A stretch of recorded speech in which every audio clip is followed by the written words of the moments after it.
Des milliers, peut-être des millions de personnes se rassemblent dans un petit village de Bosnie où la Sainte Vierge n'apparaît pas. Évidemment, vous trouvez ça bizarre. Et vous avez raison.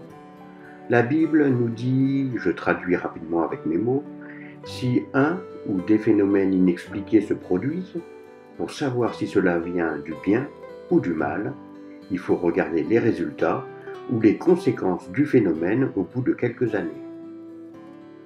Bon, vous avez deviné, il s'agit de Medjugorje.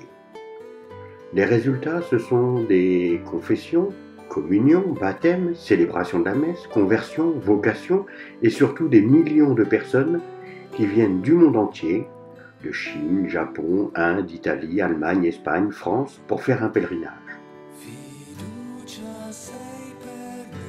Pour la reconnaissance de l'Église, il faut savoir que tant que les apparitions ne sont pas terminées, ils ne se prononceront pas.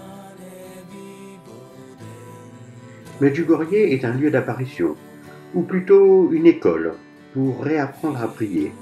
Vous avez bien compris, si le monde est dans cet état lamentable, c'est que nous avons perdu la vraie prière, celle du cœur. Si vous voulez rentrer dans le combat, il faut apprendre à prier avec le cœur, apprendre à dialoguer avec Marie ou Jésus, apprendre à jeûner avec le cœur, et dans les moments de combat spirituel, faire des sacrifices. Faire des sacrifices, c'est juste sauter un repas, par exemple. Pour commencer, vous devez trouver la joie dans la prière.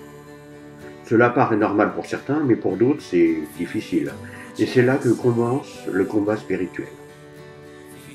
Pour résumer, Medjugorje est une école de la prière. Marie, si vous lui faites confiance, vous explique dans ses messages comment prier. N'ayez pas peur. Prenez la main de Marie et surtout ne la lâchez pas.